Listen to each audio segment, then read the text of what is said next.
Hi everyone, this is Aratam Sebifar. In this video, I am presenting my assignment 2 using the iris dataset from the provided CSV file. I will go step by step from reading the data, preparing it, training two neural network models, evaluating them, and finally running experiments with different settings to see how the performance changes and discuss overfitting. So first, I use the CSV file provided in the assignment, not the Keras dataset.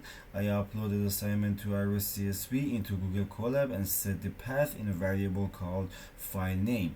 Then I read the file using pandas, as you can see here, and stored it in a data frame called Iris. After reading the dataset, I displayed the first 5 rows using iris head to confirm the data loaded correctly. The last column of the dataset contains the flower species at text. I converted these strings labels into integer classes using a mapping, as you can see here, 0, 1, and 2. Then I check the first 5 rows again to confirm the labels were converted properly. And so yeah, here. So after that, I created the input features X using the first 4 columns of the data frame. These are the numeric measurements, as you can see, sepal length, sepal width, petal and petal width here.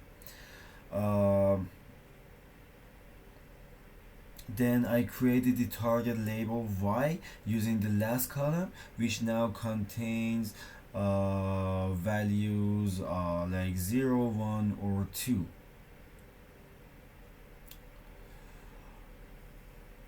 Okay. Next, I split the data into training and testing sets using train test split from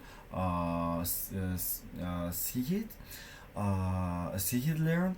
I used test size 0.2, random state 1, 2, 3, and this created 120 samples of training and 30 samples for testing. I verified the length to confirm the split is correct. And because this is a multi-class classification problem with 3 classes, I used one-hot encoding.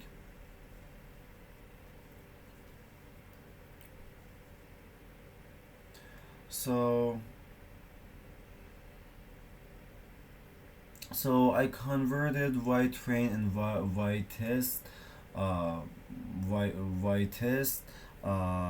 into one-hot vectors using the 2 categorical with num classes 3. This gives labels like class 0 is 100, or class 1 is 010, or class 2 is 001, and the model 1 is larger network is 100 to 100. Yeah, so now I built my first oh my god, okay, now I built my first neural network model using Keras sequential. The architecture is where is it? Okay, is dense layer with 100 units and ReLU activation, dense layer dense layer with 100 units and ReLU activation again, and is output dense layer with 3 units and softmax activation. And softmax is used because we have 3 classes and it outputs probabilities that sum to 1. For the loss function, I use categorical tropy because I am using one hot encoded labels. For the optimizer, I used RMS prop, and I track accuracy as a metric. So then I train model 1 using epoch 20 and batch size 10. After training, I evaluated the model on the test set and reported the test accuracy.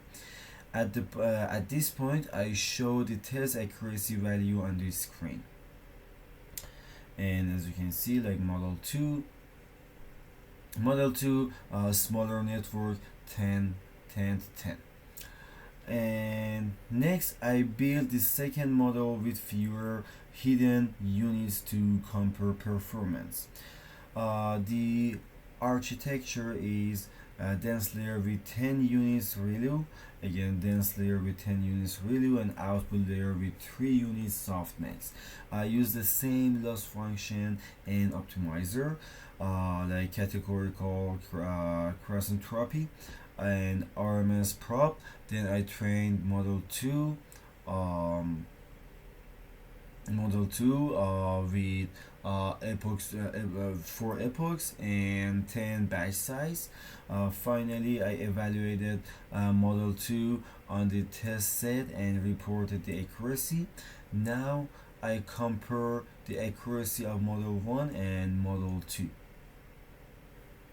So now I performed additional experiments using different settings than my original choices. I change one parameter at a time while keeping everything else the same. This is to clearly see the see see the effect of each change. For the first one, I changed only the optimizer from RMS prop to Adam, while keeping the same model structure as model 2 and the same training settings. Then I trained and evaluated again and recorded the new accuracy. For the second one, I changed only the number of hidden units from 10 to 32 in both hidden layers. I kept the optimizer, epochs, and batch size the same. Then I trained and evaluated again and recorded the accuracy. And for the third one, I changed only the number of epochs from 4 to 20. Everything else remained the same. Then I trained and evaluated again and recorded the accuracy. Finally, I printed a summary of all accuracies from model 1, model 2, and these, you can see, experiments.